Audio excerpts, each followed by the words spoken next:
एक बहुत ही आम पूछे जाने वाला प्रश्न है कि अपने कौन हैं, पराए कौन हैं। बहुत ही साधारण भाषा में इसका उत्तर है कि इस दुनिया में कोई भी अपना नहीं और कोई भी पराया नहीं। आप पूछोगे वो कैसे? आपने आम देखा होगा कि जो बचपन में भाई बहन होते हैं कितने प्यारे होते हैं, कितने अजीज़ होते हैं, कितना उन पे जान छिड़कते हैं। जब बड़े होते हैं, शादियाँ होती हैं, आपने देखा होगा वही आपस में एक किस्म के जानी दुश्मन बन जाते हैं, प्रॉपर्टी को लेके, रिलेशन को लेके। तो इससे आप क्या कहेंगे? वही जो अपने थे पराए हो गए। तो ऐसे कई उदाहरण हैं। तो इसकी मोटी शब्दों में अगर मैं कहूँ तो इसकी एक ही परिभाषा है कि कौन अपना है, कौन पराया है।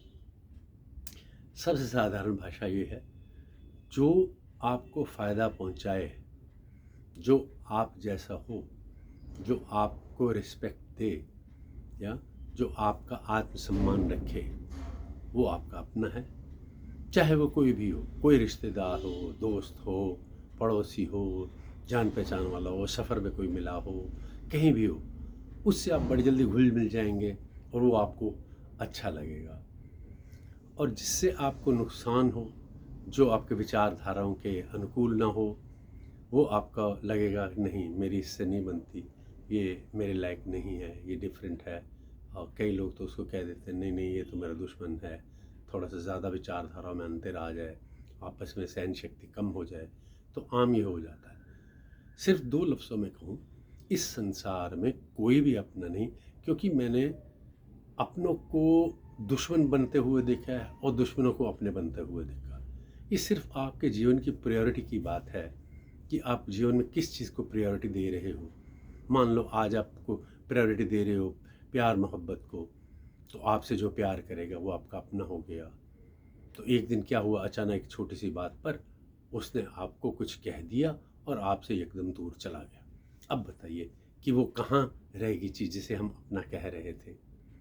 तो सिर्फ इसीलिए मैं कहूँगा, कोई भी अपना नहीं और कोई भी पराया नहीं। कई बार देखा है, कईयों लोगों से आप मनमुटाव होता है, आप उनको देख भी नहीं सकते, परंतु एकदम अचानक से कोई ऐसी बात आ जाती है कि आप उनके नज़दीक जाने लगते हो। आपको लगता है नहीं नहीं हमारी गलती थी, ये इंसान तो बहुत अच्छा है।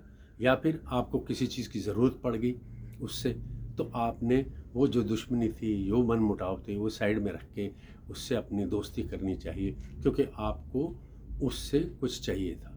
बस यही टोटल में ये मैं कहूँगा। सिर्फ आप जुड़े हो अपनी जो चीज़ें आपको चाहिए, जिसकी आपको ज़रूरत है, उनसे जुड़े हो। जहाँ आपकी ज़रूरत ख़त्म तो समझ लो संबंध वहाँ ढीला हो गया। चाहे वो प्यार की ज़रूरत हो, चाहे वो पैसों की हो, चाहे आपको एंटरटेन मनोरंजन की हो, चाहे आप टाइम पास की हो, किसी तरह की भी हो। जब जो आपको ये दे नहीं पा रहा या कर नहीं पा रहा, ये समझ लीजिए वो आपके लिए शून्य है, कुछ नहीं।